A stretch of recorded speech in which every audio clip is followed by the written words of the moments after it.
Hello friends, मेरा नाम राकेश वर्मा और मेरे यूट्यूब चैनल पे आपका स्वागत है। दोस्तों, आज के वीडियो में जानेंगे अति लघु उत्तरीय प्रश्न जो मध्य प्रदेश राज्य सेवा और अन्य राज्य सेवा मुख्य परीक्षा के लिए महत्वपूर्ण प्रश्न रहेंगे। तो चलिए शुरू करते हैं वीडियो। अति लघु उत्तरीय प्रश्न है, इसमें हमें आंसर देना होता है 2 से 3 पंक्तियों में। तो इसका पहला प्रश्न में रहेगा कि संगम साहित्य क्या है। तो संगम साहित्य संगम काल की रचना है। कहा जाता है कि मदुरई तथा कपाटपुरम में कवियों का 3 संगम हुआ था और यह भी कि प्रथम संगम में देवताओं ने भाग लिया था। प्रमुख संगम साहित्य तोल्काप्पियम, शिल्पादिगरम, मणिमेखले।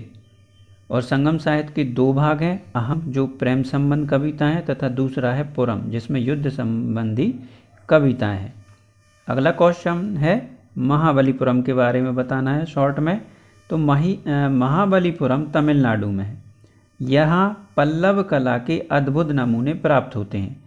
इनमें प्रमुख हैं रथ, जिसे सप्त पैगोडा भी कहा जाता है।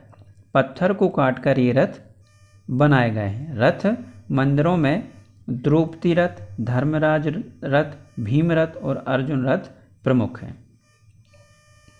अगला क्वेश्चन है अशोक के अभिलेख। मौर्य शासक अशोक ने अपने धम्म नीति के प्रचार हेतु प्रमुख मार्गों पर लेख खुदवाए थे। अशोक के 14 बृहद शिलालेख तथा 7 स्तंभ लेख से कई तथ्यों का पता चलता है। अगला प्रश्न है मथुरा कला। मथुरा कला का संबंध 2000 ईसा पूर्व से 300 ईसा पूर्व के बीच मूर्ति कला से है। इसका विकास मथुरा के आसपास हुआ था और बुद्ध की सर्वप्रथम प्रतिमा इसी कला शैली में प्राप्त होती है और यह पूर्णतः भारतीय कला शैली है। अगला प्रश्न है शुद्धि आंदोलन। तो शुद्धि आंदोलन आर्य समाज के संस्थापक स्वामी दयानंद सरस्वती द्वारा शुरू किया गया था और इस आंदोलन का उद्देश्य परिवर्तित मुसलमानों को पुनः हिंदू धर्म में लाना था। अगला क्वेश्चन है बाणभट्ट। बाणभट्ट हर्षवर्धन का दरबारी कवि था। बाणभट्ट ने प्रमुख पुस्तकों की रचना की थी और ये है कांदबरी हर्षचरित, और इसमें हर्षकालीन भारत की विस्तृत जानकारी प्राप्त होती है। अगला क्वेश्चन है सैडलर आयोग। तो सैडलर आयोग का संबंध शिक्षा से है। इसका गठन 1913 ईसा में हुआ था और इस आयोग में मैट्रिक तथा स्नातक के बीच इंटरमीडिएट का सुझाव दिया था। अगला प्रश्न है Albert will. Albert will viceroy Ripon के समय में एल्बर्ट द्वारा 1878 ईसा में लाया गया था और इस बिल के तहत न्यायपालिका में भारतीय न्यायाधीशों को यूरोपीय नागरिकों के मुकदमे सुनने का अधिकार दिया गया था। ब्रिटिश लोगों के विरोध के कारण यह पारित नहीं हो सका। अगला क्वेश्चन है अहमदिया आंदोलन के बारे में बताना है। तो अहमदिया आंदोलन की शुरुआत पंजाब में कादियां नामक स्थान पर मिर्जा गुलाम अहमद ने 1899 ईसा में की थी और इस आंदोलन का उद्देश्य मुसलमानों को इस्लाम के सच्चे स्वरूप को बताना तथा मुस्लिम समाज में आधुनिक औद्योगिक एवं तकनीकी प्रगति को धार्मिक मान्यता देना था। अगला क्वेश्चन है ऊषा मेहता। ऊषा मेहता ने 1442 ईसा के भारत छोड़ो आंदोलन में महत्वपूर्ण भूमिका निभाई थी।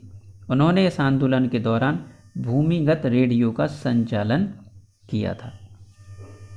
अगला क्वेश्चन है मुजफ्फर अहमद। तो मुजफ्फर अहमद स्वतंत्रता आंदोलन के समय प्रमुख साम्यवादी नेता थे। कलकत्ता में इन्होंने साम्यवादी आंदोलन का नेतृत्व किया था और नवयुग व लांगल का संपादन भी किया। अगला क्वेश्चन है थियोडेर बेक। तो Theodore Beck Mohammad Anglo Oriental college Aligarh के प्राचार्य तथा राष्ट्रवादी सिद्धांतों के जनक थे। इन्होंने कॉलेज में सांप्रदायिक प्रवृत्ति की शुरुआत की तथा मिशनरी भावना के समर्थक रहे। अगला क्वेश्चन है पुलिनदास। पुलेनदास ने बंगाल विभाजन के पश्चात हुए स्वदेशी आंदोलन में भाग लिया था और इस दौरान ढाका अनुशीलन समिति की स्थापना भी की थी। अगला क्वेश्चन है चिल्ड्रेन फिल्म सोसाइटी। तो चिल्ड्रेन फिल्म सोसाइटी, जिसका आधुनिक नाम राष्ट्रीय बाल चलचित्र केंद्र है, की स्थापना देश के बच्चों को पूर्ण मनोरंजन उपलब्ध कराने व उनके मानसिक दायरे को बढ़ाने के उद्देश्य से जवाहरलाल नेहरू की पहल पर की गई थी। तो दोस्तों आज के वीडियो में बस इतना ही।